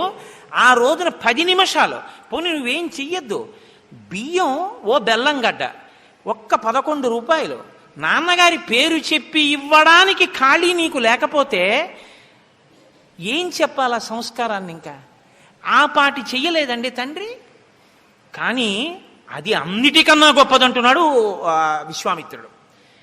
గుర్రాన్ని తీసుకెళ్లలేదా అశ్వమేధయాగం పూర్తవడానికి? పితృదేవతలకి జలతర్పణం చేయడానికి పరిగెత్తాడు తెలుసా మీ వంశంలో ఉన్నవాడు? ఈ మాట చెప్పాడండి, ఇలా చెప్పాడని చెప్పినట్టు చెప్పలేదు. పరిగెత్తాడయా అని చెప్పాడంతే. సుపర్ణుడు అడ్డుపడ్డాడయా అని కూడా చెప్పాడు. అంటే ఏమయ్యో, తొందరపడి తప్పు చేసేయడం తేలిక, కానీ ఇందులో ఎప్పుడూ ఉండిపోవుగా. ఇందులోంచి వెళ్ళాక నిన్ను ఏమీ ఉద్ధరించలేవు. ఈ భూమి మీద ఉన్నవేమీ ఉద్ధరించవు. కాబట్టి నీ కొడుకు మాత్రం ఏం చేస్తాడు? ఈ భూమి మీద ఉన్నవి పెట్టే చెయ్యాలి. ఈ భూమి మీద ఉన్నవేవి నిన్ను ఉద్ధరించలేని స్థితికి నువ్వు వెళ్ళి ఇందులోంచి విడిపోయిన తర్వాత దాహమో దాహమో అని అక్కడ పడి కొట్టుకుంటుంటే ఉద్ధరించడం అంటే ఎంత కష్టం అవుతుందో చూడండి. ఏకకాలమునందు శ్రీరామాయణంలో విశ్వామిత్ర మహర్షి రామచంద్రమూర్తిని ఎన్ని రకాలుగా దిద్దేస్తున్నారో చూడండి మీరు. కనపడుతోంది అలా దిద్దుతున్నట్టు ఏమన్నా? కానీ వింటున్నటువంటి రాముడి యొక్క మేధస్సులోకి వెడుతున్న ఈ విషయాలు. ఓ, పితృకార్యం అంటే ఇలా ఉంటుంది, ఇంత శ్రద్ధతో చెయ్యాలి. తండ్రి గారి శ్రాద్ధం అంటే, తల్లిగారి శ్రాద్ధం అంటే అంత గౌరవంగా, అంత మర్యాదతో పెట్టవలసినటువంటి రోజు. చూశావా మా పితృదేవత, మా పెద్దవాళ్ళు ఎలా బతికారో, చూశావా తొందరపడితే ఎంత ఇబ్బందులు వచ్చాయో తెలుసుకుంటున్నాడు పిల్లాడు. ఏది నేర్పాలో ఆ సంస్కారం నేర్పుతున్నాడు, ఏది ఇవ్వాలో అది నిన్ను ఇచ్చేశాడు. నిన్నను యాక్సిలేటర్ బిగించాడు, ఇవాళ బ్రేకులు బిగిస్తున్నాడు. ఇప్పుడు ఆ కారు లోకానికి ఉపయుక్తం అవుతోంది. ఇదే నేను మీకు మనవి చేసింది ఉపోద్ఘాతంలో. కాబట్టి ఇప్పుడు సుపర్ణవచనం శ్రుత్వా శోంశుమాన్ అతివీర్యవాన్ త్వరితం హయమాదాయ పునరాయాన్ మహాయశాః. ఆయన గరుత్మంతుడి మాటలు విన్నాడు. ఓ, మా పితృదేవతలకి జలతర్పణం చేయడం కుదరదు, కాబట్టి ఇప్పుడు ఆ గుర్రాన్ని తీసుకుని వెళ్ళిపోయాడు. వెళ్ళిపోయి సగర చక్రవర్తితో చెప్పాడు, ఏమయ్యా చెయ్యడం కుదరదు తాత, ఎందుచేతనంటే మా పినతండ్రులు ఇటువంటి వ్యగ్రతతో కూడిన మహర్షి తేజస్సు చేత మరణించారు, అందుకని నేనేం చెయ్యలేకపోయాను, జలతర్పణ చెయ్యలేదు, వద్దన్నాడు గరుత్మంతుడు. ఇదిగో గుర్రాన్ని తీసుకొచ్చాను, అశ్వమేధం పూర్తయిపోయింది. సగర చక్రవర్తి బతికున్నంత కాలం బాధపడుతూనే ఉన్నాడు. అయ్యయ్యో ఎలాగరా, కొడుకులు 60,000 మంది చచ్చిపోయారు, వాళ్ళకి జలతర్పణ లేదు, ఎలా వాళ్ళను ఉద్ధరించడం, గంగను ఎలా తీసుకురావడం? కొన్ని వేల సంవత్సరములు పరిపాలించినంత కాలం దిగులుతోనే పరిపాలించాడు. ఎందుకు పట్టింది ఆ దిగులు పాపం? ఆయన తప్పు కాదు, వాళ్ళ అత్యుత్సాహం. ఇప్పుడు ఆయన బాధపడి బాధపడి బాధపడి కొంతకాలానికి కాలధర్మం గతే రామ, ఎంత బాగా మాట్లాడతాడండి, చచ్చిపోయాడండో, కాలధర్మం చెందాడు అన్నాడు. మా నాన్నగారి శరీరం పడిపోయిందండి అండం ఒకెత్తు, మా నాన్నగారు చచ్చిపోయారండి అండం ఒకెత్తు. చాలా గౌరవం ఉంటే మీరు అన్నీ ఒక్కలా ఆయన కులాసాగా ఉన్నారా అండి అని అడగడం ఒకెత్తు.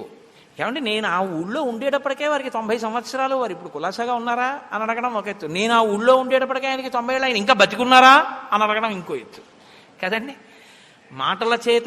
మాటల చేత దేవతలు మన్నన చేసి వరంబులిత్తురున్, మీ మాట మీ సంస్కారాన్ని ఆవిష్కరిస్తుంది. కాబట్టి కాలధర్మంగతే రామ సగరే ప్రకృతి జనాహ, కాలధర్మం చెందాడయా. కాలంలో అందరూ ఏ ధర్మాన్ని చెందుతారో పంచభూతాల్లో సగర చక్రవర్తి కూడా అలా కలిసిపోయాడు. తర్వాత ఆయన కుమారుడైనటువంటి దిలీపుడు రాజ్యానికి వచ్చాడు. అంత ఖ్యాతి గలించినటువంటి దిలీపుడు కొన్ని వేల సంవత్సరములు ఈ భూమండలాన్ని పరిపాలించాడు. పరిపాలించినంత కాలం ఇదే బెంగ. అయ్యో నా పితృదేవతల్ని ఎలా తరింపచెయ్యాలి, ఎలా ఆకాశంలోంచి ఆ గంగ వస్తుంది, ఎలా తీసుకురావడం, దీని గురించే చింతించి చెయ్యగలిగింది లేక దిలీపుడు కూడా శరీరాన్ని విడిచిపెట్టేశాడు. దిలీపుడు శరీరం పడిపోయిన తర్వాత ఆయన కుమారుడు భగీరథుడు రాజయ్యాడు. భగీరథుడు రాజయిన తర్వాత భగీరథుడు కొన్ని సంవత్సరములు పరిపాలన చేసిన తర్వాత మంత్రులు చెప్పారు, మీ ముందు వాళ్ళు పరిపాలన చేసినప్పుడు ఈ బెంగతోనే ఉన్నారు, ఇప్పటికీ మీ వంశంలో కొంతమంది పితృదేవతలు ప్రేతత్వం నుంచి విడుదల పొందలేదు, అలాగే ఉన్నారు దాహంతో. మీ వంశంలో వాళ్ళెవరూ చేయలేకపోయారు ఈ పని. ఆయన విన్నాడు, తప్పకుండా ఈ పని నేను చేస్తానన్నాడు. మీరు ఒకటి బాగా గుర్తుపెట్టుకోండి, తండ్రి అంటేనే మర్యాద లేనివాడు ఎక్కడో ముక్తాతల మీద గౌరవంతో ఏదైనా చేస్తాడా? వాడు చేసేదేం ఉండదు. ఇప్పుడు రాజ్యానికి వచ్చిన వాడు హాయిగా రాజ్య సుఖాలు అనుభవించాలా, వాళ్ళ కర్మ అండి, అప్పుడేదో వాళ్ళు అలా అక్కర్లేని పనులు అన్నీ చేశారు, పోయారు, ఫోన్లు ఎదురు ఊసేందుకు ఇప్పుడు మనం పరిపాలన చేసుకుందాం ధర్మంగా అనొచ్చు. త్యాగం అంటే ఇది. తన కొరకు తాను బతకడం కాదు, తను ఎందులో పుట్టాడో ఆ వంశంలో వాళ్ళను ఉద్ధరించడం గొప్ప అనుకున్నాడు. రాజ్యాన్ని వదిలిపెట్టి అరణ్యానికి వెళ్ళిపోయాడు తపస్సుకి. రామా, ఆ భగీరథుడు మీ వంశంలో వాడు, రాముడు చెప్తున్నాడు. విశ్వామిత్రుడు వింటున్నాడు. రామచంద్రమూర్తి, ఓ, తన వంశకర్తల్ని ఉద్ధరించడం కోసం రాజ్యాన్నే విడిచిపెట్టి తపస్సు చేశారు మా వాళ్ళు. ఇదే రామచంద్రమూర్తి. భరతుడికి రాజ్యం కావాలంటే తీసేసుకోమను, నేను ఇటు నుంచి అరణ్యాలకు వెళ్ళిపోతానన్నాడు. మీకు శ్రీరామాయణంలో తర్వాత రామచంద్రమూర్తి యొక్క సత్యధర్మ నిష్టంతా వశిష్ఠ విశ్వామిత్రులు మాట్లాడిన మాటల్లోంచి వచ్చినదే. గురువు అంటే అది, గురువు వాక్ అంటే అలా ఉంటుంది, వినేవాడు ఉంటే. కాబట్టి ఇప్పుడు ఆయన గోకర్ణ క్షేత్రాన్ని చేరాడు. నేను తీర్థయాత్రకు వెళ్ళినప్పుడు ఈ గోకర్ణ క్షేత్రం గురించి బస్సులో క్విజ్ పెట్టుకుంటూ వెళ్ళాం కూడా, రామాయణము గోకర్ణ క్షేత్రము అని. ఆ గోకర్ణ క్షేత్రం చాలా గొప్పగా ఉంటుంది. శృంగేరి వెళ్ళేటటువంటి వాళ్ళకే ఆ గోకర్ణం, ఆ తర్వాత ఉడిపి, మూకాంబిక, ధర్మస్థలి, కుక్షి సుబ్రహ్మణ్యం, కుక్కి అంటుంటారు, కుక్షి సుబ్రహ్మణ్యం, శృంగగిరి, ఇవన్నీ ఒక చోటికి వచ్చేటటువంటి ప్రదేశాలు. అవి అక్కడికి వెళ్ళి గోకర్ణ క్షేత్రానికి వెళ్ళి తపస్సు చేశాడు. ఎటువంటి తపస్సుట? ఊర్ధ్వబాహు పంచతపా మాసాహారో జితేంద్రియ తస్య వర్ష సహస్రాణి ఘోరే తపసి తిష్ఠిత. ఎవరో చేసినటువంటి పొరపాటు వంశంలో. ఈయన ఎంత కష్టపడుతున్నాడో చూడండి.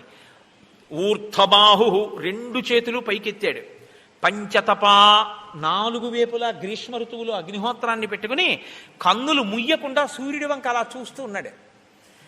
దీన్ని పంచాగ్నిహోత్ర తపస్సు అంటారు. పంచతప మాసాహారో, నెలకి ఒక్కరోజే ఆహారం తిన్నాడు. జితేంద్రియ, ఇంద్రియములను గెలిచి నిలబడ్డాడు. తస్య వర్ష సహస్రాణి, 1000 ఏళ్ల తపస్సు చేశాడు. ఘోరే తపసి తిష్ఠిత, ఘోరమైన తపస్సులో బ్రహ్మగారి గురించి అలా నిలబడ్డాడు. ఇప్పుడు చతుర్ముఖ బ్రహ్మగారు ప్రీతి చెందారు. అబ్బా, ఎంత ఘోరమైన తపస్సు చేస్తున్నాడు రా, ఆయన దిగొచ్చారు. భగీరథ మహాభాగ ప్రీతస్తేహం జనీశ్వర తపసాచ సుతప్తేన వరం వరయ సువ్రత. నాయనా, నీకేం కావాలి? నీ తపస్సు చేత ప్రీతి చెందాను, నీకేం కావాలో కోరుకో, ఇస్తానన్నారు. ఆయన అన్నారు, గంగాయాహ సలిలక్లిన్నే భస్మన్యేషాం మహాత్మనాం స్వర్గం గచ్చేయురత్యంతం సర్వే మే ప్రపితామహాః దేయాచ సంతతిర్దేవ నావసీదేత్ కులంచనః ఇక్ష్వాకూణాం కులే దేవ ఏషమేస్తు వరఃపరః. మా ప్రపితామహులైనటువంటి వారు పితృ పితామహ ప్రపితామహ. ప్రపితామహులైనటువంటి వాళ్ళంటే ముత్తాతలు దాహం కూడా తీరకుండా, ప్రేతత్వం విడవడానికి వీలు లేకుండా పడున్నారు. కపిల మహర్షి యొక్క ఆగ్రహ జ్వాలలకు భస్మరాశులై వాళ్ళ మించి గంగ ప్రవహించాలి. అందుకని స్వర్గలోకం నుంచి గంగని విడిచిపెట్టండి, ఇది నా మొదటి వరం. 2, ఏమి ప్రారంధమో తెలియదు కానీ మా ఇక్ష్వాకు వంశంలో ఎప్పుడూ సంతానం కోసం ఇబ్బందులు పడుతున్నారు.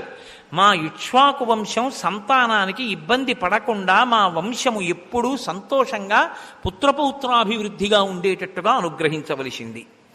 అంటే చతుర్ముఖ బ్రహ్మగారు చూసి అన్నారు, తప్పకుండా ఇందులో ఒక వరం నేను నీకు ఇచ్చేస్తున్నాను.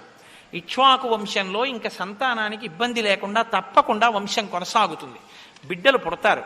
కానీ నాయన, గంగ ఆకాశంలోంచి పాతాళలోకంలోకి రావాలన్నావే, ఆ కోరిక నేను తీర్చలేను. ఎందుకో తెలుసా? గంగాయాః పతనం రాజన్ పృథివీన సహిష్యతి తాం వై ధారయితుం వీరనాన్యం పశ్యామి శూలినః. గంగ ఆకాశంలోంచి కాని భూమి మీద పడిందా, పాతాళలోకానికి వెళ్ళాలంటే ముందు భూమి మీద పడాలి.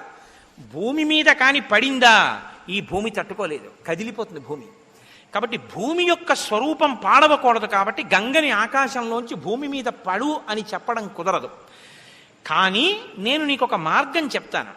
అలా పడాలి అంటే భూమి మీద నిలబడి గంగ పడుతున్నప్పుడు తల మీద పట్టి విడిచిపెట్టగలిగిన వాడు ఒకడు ఉండాలి. అలా పట్టి విడిచిపెట్టగలిగిన వాడు ఒక్కడే ఉన్నాడు ఈ సమస్త బ్రహ్మాండములో. వీరనాన్యం, ఇంకెవ్వడూ లేడు. పశ్యామి, ఉన్నాడు, చూస్తున్నాను. ఎవడో తెలుసా? శూలినః, త్రిశూలం పట్టుకున్న మహాదేవుడు, త్రిపురాంతకుడు, త్రయంబకుడు, సదాశివుడు, పరమేశ్వరుడు, పరమశివుడు ఉన్నాడే, ఆయన పట్టుకుంటాడు. ఆయన కాని వచ్చి నిలబడ్డాడా, గంగ వచ్చి ఆయన తల మీద పడుతుంది. ఆయన తల మీద పడితే ఆయన తట్టుకోగలడు, భూమి కూడా తట్టుకోగలదు. ఆయన తల మించి కింద పడుతుంది. అందుకని పరమశివుడు వస్తే విడిచిపెట్టడం కుదురుతుంది. అంతకన్నా నేను ఏం చెప్పను, స్వస్తి అని లేచిపోయాడు. అంటే ఇప్పుడు ఏం చేయాలి? పరమశివుడిని అడగాలి కదా. ఎక్కడవుతుందిలే మన వల్ల, ఇప్పటికి 1000 ఏళ్ళు. ఊర్ధ్వబాహు పంచతప మాసాహారో జితేంద్రియ, ఇంత తపస్సు చేశాం. మళ్ళీ ఇప్పుడు పరమశివుడి గురించి తపస్సు. ఇప్పుడు ఆయన కోసం తపస్సు చేస్తే ఆయన ఏమంటాడో, మళ్ళీ ఎందుకు వచ్చిన ప్రారంభం, వెళ్ళిపోతాను రాజ్యానికి, ఏదో ఒకటి సాధించానుగా అని వెళ్ళిపోవచ్చు. వెళ్ళలేదు. ఇది భగీరథ ప్రతిజ్ఞ అంటారు. నేను సాధించి తీరుతాను.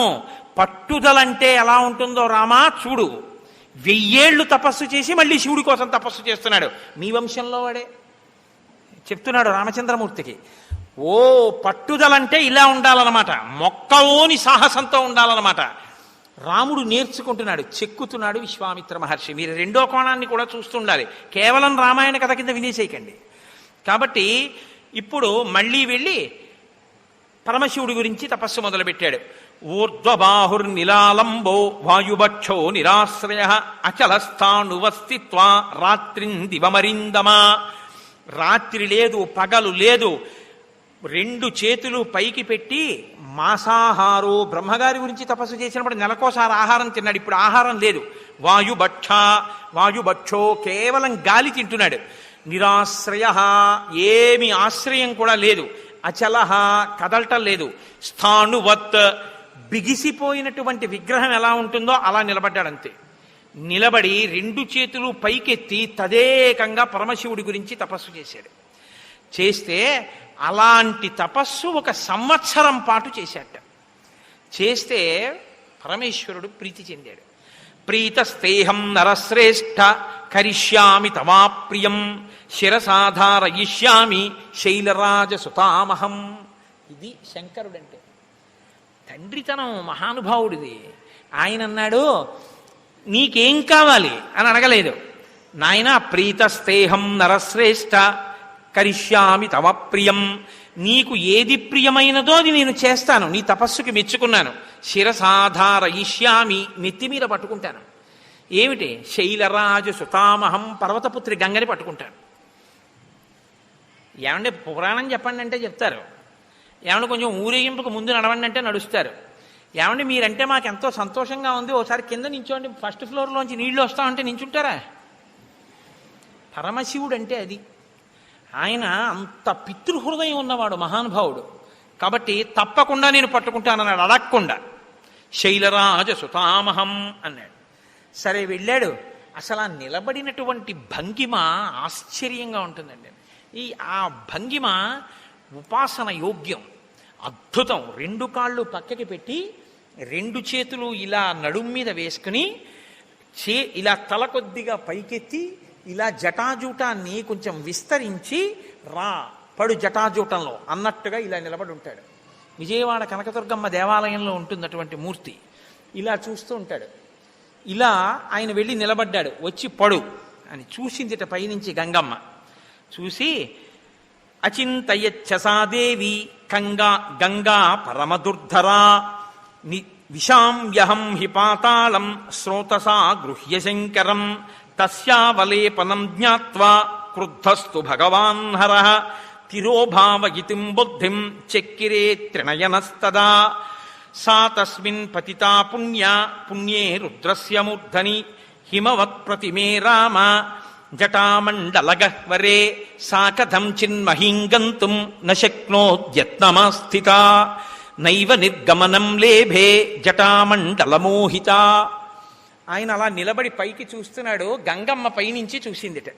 శంకరుడు నించున్నాడు, తపస్సు చేసి సాధించాడు, వెళ్ళు అన్నారు. ఇప్పుడు ఆవిడ ఒక విచిత్రమైన నవ్వు నవ్విందిట. నవ్వి అనుకుంది, పిచ్చాడు, ఏమిటో నన్ను పట్టుకుంటానని నించున్నాడు, ఏదో బ్రహ్మగారు అన్నారని వచ్చి నించుండిపోయాడు. ఏమిటో అనుకుంటున్నాడు. మొసళ్లతో, ఎండ్రకాయలతో, తాబేళ్లతో, పెద్ద పెద్ద పాములతో ఆకాశం నుంచి నేను పెద్ద ధారగా వెళ్ళి ఆయన జటామండలం మీద పడితే, తల మీద పడితే తల దిమ్మెక్కి కింద పడిపోతాడు, ఈడ్చేస్తాను పాతాళ లోకానికి. ఏమిటో నన్ను పట్టగలిగిన మొనగాడిని అనుకుని చూస్తున్నాడు. ఇంతోటి జటామండలం విప్పాడనుకుంది. ఆయన అనుకున్నట్ట, చూశాట పరమేశ్వరుడు. హరకృత్థ, ఆయనకి తెలియదండి ఎవరి మనసులో ఏముందో. ఓహో నేను పట్టలేననుకుంటోంది అనుకుని ఒక్కసారి తన జటాజూటాన్ని పెంచి నించున్నాడు. ఆవిడ సాకథం చిన్మహీం గంతుం న శక్నోద్యత్నమాస్థిత నైవ నిర్గమనం లేభే జటామండలమోహిత. కొన్ని సంవత్సరాల పాటు ఆకాశంలోంచి పడిన గంగ పరమశివుని యొక్క జటాజూటంలో తిరుగుతూనే ఉంది. చుక్క నీరు కింద పడలేదు. అలా కట్టేశాడంతే. ఇప్పుడు అనుకుందిట గంగతో పాటు మొసళ్ళు, ఎండ్రకాయలు, తాబేళ్లు, చేపలు, పావులు, రాక్షసులు ఇన్ని అందులో పట్టేస్తున్నాయి. దీన్నండి స్తోత్రం చేశాడు రావణాసురుడు. నేను గంగానది సైకతంలో కూర్చుని విశ్వనాథుడి వంక చూస్తే జటాటవీగల జల ప్రవాహ పావిత స్థలే గళేవలం జలంబితాం భుజంగ తుంగమాలికాం ఢమఢమఢమఢమన్ నినాదమడ్డమర్వయం చకార చండ తాండవం తనోతున శివ శివం జటాకటాహ సంభ్రమ భ్రమన్ నిలింప నిర్ఝరీ విలోల వీచి వల్లరి విరాజమానమూర్ధని ధగద్ధగద్ధగద్ధగ జలలలాట పట్ట పావకే కిశోర చంద్రశేఖరే రతి ప్రతిక్షణం మమ అగర్వ సర్వమంగళా కళాకదంబ మంజరీ రస ప్రవాహ మాధురీ విజృంభణా మధువ్రతం స్మరాంతకం పురాంతకం భవాంతకం మఖాంతకం గజాంధకాంతకాంతకం తమంతకాంతకం భజేటు అందులో చెప్తాడు పరమశివుడు తాండవం చేస్తుంటే ఆ జటాజూటం ఇలా తిరుగుతుంటే అందులో గంగానది కూడా తిరుగుతుంటే బిందెలో నీళ్లు తిరుగుతున్నట్టుగా తిరిగేటటువంటి ఓ పరమశివ గంగతో నిండినటువంటి ఆ జటాజూటంతో ఉన్నటువంటి నీ స్వరూపాన్ని నేను ఈ గంగానది సైకతంలో కూర్చుని నీ ఆలయ శిఖరం వంక చూస్తే కదా నిలింప నిర్ఝరీ నికుంజకోట రేవసన్ విముక్త దుర్మతి సదాశిరస్తమంజలింబహన్ కదా నిలింప నిర్ఝరీ నికుంజకోట రేవసన్ విముక్త దుర్మతి సదా శిరస్యమంజలిస్తవన్ అంటాడు. నేను ఇక్కడ ఈ సైకతంలోంచి చూస్తుంటే నాకు సాకార రూపుడవై ఎప్పుడు కనపడతావో విశ్వనాథ అన్నాడు. అటువంటి గంగని పట్టి తాండవం చేసేటటువంటి పరమశివ స్వరూపం యొక్క గొప్పతనం ఏమిటో చూసింది గంగ. పడుతూనే ఉంది సంవత్సరాల పాటు. దేవతలందరూ వచ్చేశారు, యక్షులు, గంధర్వులు, కిన్నిరులు, కింపురుషులు అంతఃపురాం లాంటి విమానాలతో వచ్చి ఆకాశం అంతా నిండిపోయారట. ఏమాశ్చర్యం! అక్కడ భగీరథుడు, ఇక్కడ పరమశివుడు పడుతున్న గంగా చుక్క నీరు కింద పట్టలేదు. అలా పట్టేశాడు మహానుభావుడు. అహంకరించింది గంగా అని చూశాడు. భగీరథుడు మళ్ళీ తపస్సు చేశాడు. ఇంకా మనం ఏం చేస్తాంలే అని వెళ్ళిపోలేదు. ఇది భగీరథ ప్రయత్నం అంటారు. మళ్ళీ తపస్సు చేశాడు. అయ్యా, ఆవిడ అహంకారము బాగుంది, మీ కోపము బాగుంది, కట్టేశారు, మా పితృదేవతలు ఎప్పుడు తరిస్తారు, అయ్యా విడిచిపెట్టండి అన్నాడు. గంగమ్మ కూడా చిన్నబుచ్చుకుంది. ఏమో అనుకున్నాను శంకరుడంటే మహానుభావుడు, తెలియక ఈయన జటామండలంలో నేను ఇలా ఉండిపోవలసిందే అనుకుంది. అప్పుడు ఆయన విడిచిపెట్టేశాడు గంగని జటాజూటంలోంచి. అంత నీరు, ఎంత ట్యాంక్ అండి అది, ఆ ఓవర్ హెడ్ వాటర్ ట్యాంకు. ఎన్నేళ్ల నుంచి పడినటువంటి గంగని పట్టినటువంటి స్టోర్ అంటే నిల్వ ఉందా నీరు, దాన్ని ఒక్కసారి విడిచిపెట్టాట జటామండలంలోంచి అన్ని వైపుల నుంచి విడిచిపెడితే హ్లాది నీపా వన్నీచైవ నళినీచ తథాపరా. తూర్పు దిక్కుగా హ్లాదిని, పావని, నళిని అనేటటువంటి 3 పాయల కింద గంగ ప్రవహించి వెళ్ళిపోయింది. అదే గంగ శుచక్షుశ్చైవ సీతా చా సింధుశ్చైవ మహానది. పశ్చిమ దిక్కుకి సుచక్షువు, సీత, సింధువు, మహానది సింధువు అనేటటువంటి పేర్లతో పశ్చిమ దిక్కుకు పడింది. పడి అటువైపుకి ప్రవహించింది. 7వ పాయ భగీరథుణ్ణి అనుసరించి పాతాళలోకం వైపుకి ప్రయాణం చేస్తోందంటే ఆయనకి తెలిసి ఎక్కడున్నాయో సగరపుత్రుల యొక్క భస్మరాశులు. అందుకని ఆయన ముందు రథం మీద భగీరథుడు వెడుతున్నాడు, వెనక గంగ ప్రవహించి వెళ్ళిపోతోంది. ముందు భగీరథుడు, వెనక గంగ వెళ్ళిపోతుంటే చూశారట.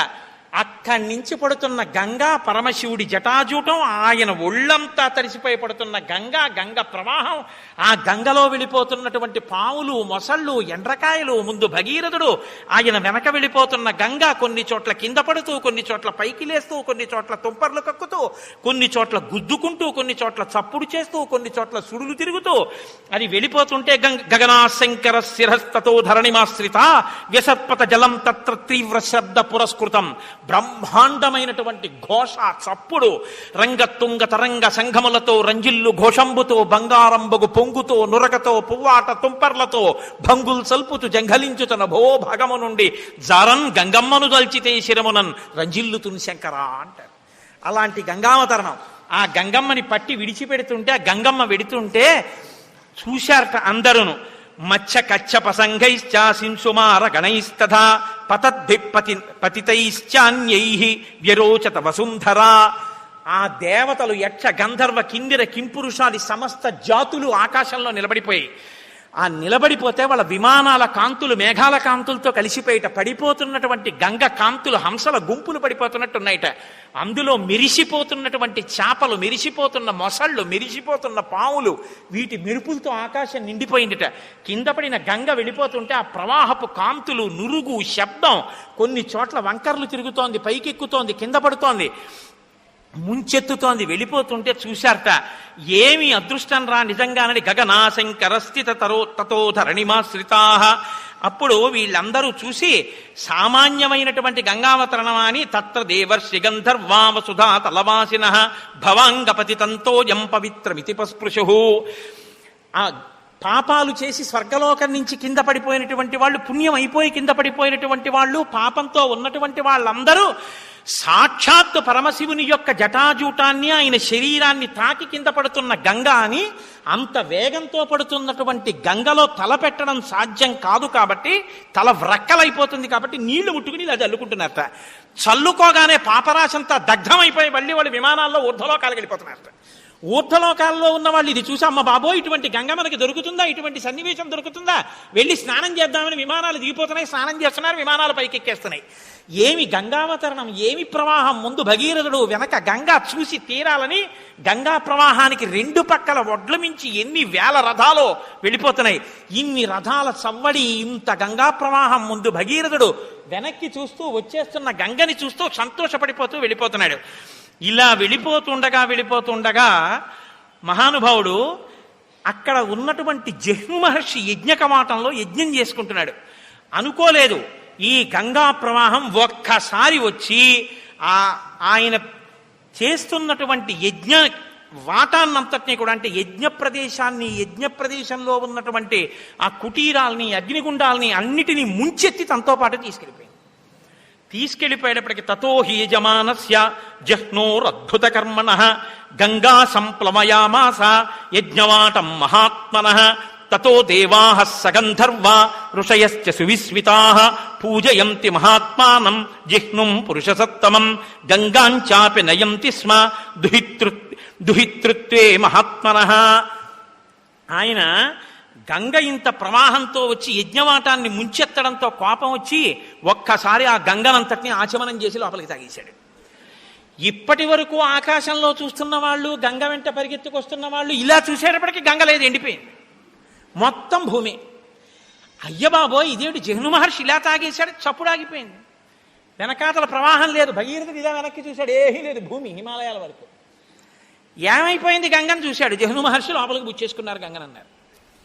అప్పుడు దేవతలు, యక్షులు, గంధర్వులు, కిన్నెరులు, కింపురుషులు, దేవతలు, భగీరథుడు అందరూ వెళ్ళి జహ్ను మహర్షి కాళ్ళ మీద పడ్డారు.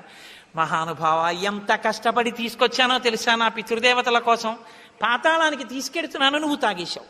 మహానుభావ, నా మీద కారుణ్యం వహించి విడిచిపెట్టవయ్యా, ప్రవాహానికి లక్షణం కదా ముంచెత్తడం, నన్ను క్షమించి విడిచిపెట్టన్నారు. తప్పకుండా విడిచిపెట్టేస్తానని చెప్పి తన కుడి చెవిలోంచి గంగధారనంతటిని మళ్ళీ వదిలిపెట్టేశాడు. జహ్ను మహర్షి యొక్క కుడి చెవిలోంచి పుట్టింది కాబట్టి తస్మాత్ జహ్నుసుతా గంగా ప్రోచ్యతే జాహ్నవీతి చ జగామచ పునర్గంగా భగీరథ రథానుగా. అంతే. ఇప్పుడు పరమశివుడు యొక్క తలమించి పడి ఇలా వచ్చి ఆయన నోట్లోకి తాగబడి మళ్ళీ ఆయన కుడి చెవిలోంచి విడిచిపెట్టబడి మళ్ళీ భగీరథుడు యొక్క రథం వెనకాల వెళ్ళిపోతుంది. ఇలా వెళ్ళిపోతున్నటువంటి గంగా ప్రవాహాన్ని చూసి ఇంకో అద్భుతం, చూడండి ఆయన చెవిలోంచి ఎలా వచ్చేస్తుందో గంగా. ఆయన శరీరంలోంచి పుట్టింది కాబట్టి వీడికి జాహ్నవి అని పిలుద్దామన్నారట. జాహ్నవి అని అందరూ పువ్వులేసి పూజ చేశారు. ముందు భగీరథుడు మళ్ళీ సంతోషంగా వెళుతున్నాడు, మళ్ళీ గంగ వెళ్ళిపోతుంది. మళ్ళీ దేవతలు ఆశ్చర్యపోయారు, మళ్ళీ గంగ పరిగెత్తింది, మళ్ళీ అందరూ పరిగెడుతున్నారు, మళ్ళీ రథాలు, మళ్ళీ స్నానాలు, మళ్ళీ పైకి వెళ్ళేవాళ్ళు, మళ్ళీ కిందకి వెళ్ళేవాళ్ళు. గంగావతరణం అంటే అదో పెద్ద హడావిడితో కూడుకున్న విశేషం అండి. ఆఖరికి అందరూ కలిసి వెళ్ళారు. వెళ్ళి భగీరథుడు పాతాళలోకంలో పితృదేవతల యొక్క భస్మ రాసులు పడి ఉన్నటువంటి ప్రాంతం దగ్గరికి వెళ్ళి రథాన్ని పక్కకి పెట్టాడు. ఒక్కసారి ఈ గంగానది వచ్చి బూది పైకి రేగిపోయేటట్టుగా ఈ బూడిద కుప్పలన్నిటి నుంచి ప్రవహించింది. భస్మన్ యథా ప్లుతే రామ గంగాయా సలిలే నవై సర్వలోక బ్రహ్మ రాజానమిదబ్రవీత్.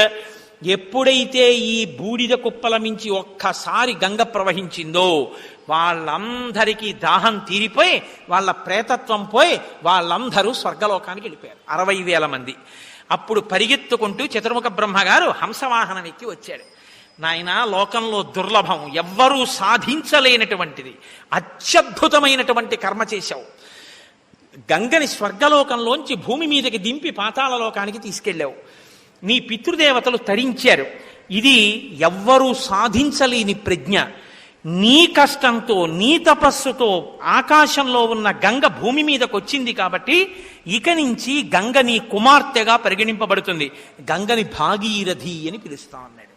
అని గంగా త్రిపథగా రాజన్ దివ్యా భాగీరథీతి చ త్రీన్ పదో భావయంతీతి తతస్త్రిపథగా స్మృత.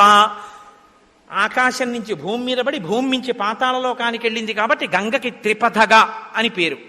గంగ భగీరథుని యొక్క ప్రయత్నంతో వచ్చింది కాబట్టి భాగీరథి అని పేరు.